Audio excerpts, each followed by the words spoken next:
اس کے متعلق امام فرماتے ہیں کہ روز آخرت جب میرا نامہ اعمال میرے سامنے پیش کیا جائے گا،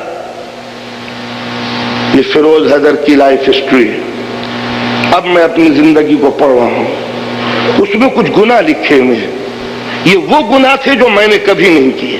میں نے قتل نہیں کیا، چوری نہیں کی، ڈکیتی نہیں ڈالی، بدکاری نہیں کی، بدزینت نہیں کی۔ میں کہوں گا پالنے والے یہ جرم میرے نہیں ہے، یہ رپورٹ کسی اور کی ہے، غلط طریقے سے کمپیوٹر میں میرے نام لکھی گئی ہے، یہ میری نہیں ہے، میں نے یہ جرم نہیں کیے، خطائیں نہیں کی۔ اللہ میں یہ خطائیں نہیں کی، میں نے یہ قتل نہیں کی، یہ جو میری لائف ہسٹری بیان کی گئی ہے یہ جرم میرے نہیں ہے۔ آواز آئے گی ہاں ہم بھی جانتے ہیں کہ یہ تمہارے جرم نہیں ہے۔ کہا پالنے والے تیری عدالت کے قربان، جب میرے جرم نہیں ہے تو یہ میرے نام پر کیوں لکھے گئے؟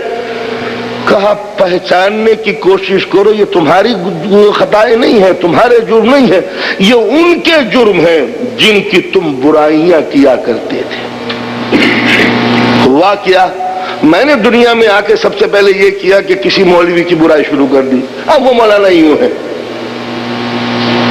قیامت یہ نکلی کہ جو میری نیکیاں تھیں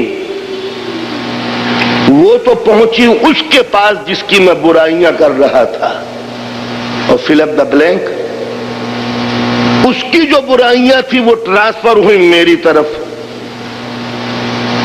تو جس کی میں نے برائی کی اس نے کیا تھا فرض کیجئے قتل، مجھے نہیں معلوم تھا کہ اس نے قتل کیا، تو میں نے کہا کہ وہ ایسا ہے ذاکر، وہ کیا پڑھنا جانا ہے میرا بتائیے، میں نے اطلاع کہہ دیا، اس کا قتل کی ذمہ داری وہ آ گئی میرے اوپر۔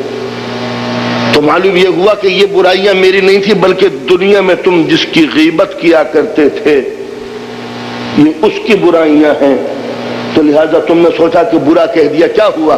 ہوا یہ کہ جس کو برا کہا تھا اس کی برائیاں میری طرف۔ یہ تو ہوا ایک سائڈ، ون وے ٹریفک۔ جو میری خوبیاں تھیں چونکہ میں نے اس کی انسلٹ کی تھی، لہذا میری خوبیاں گئیں ادھر اور اس کی برائیاں آئیں میری طرف۔ اب میں دیکھ رہا ہوں میں نے 15 حج کیے، اتنی زکاتیں دیں، اتنا خیرات کیے، اتنے امام باڑے بنائے، اتنے مدرسے بنائے، پڑھنے والے یہ تو میں نے نہیں بنائے، یہ کہاں سے لکھا گیا؟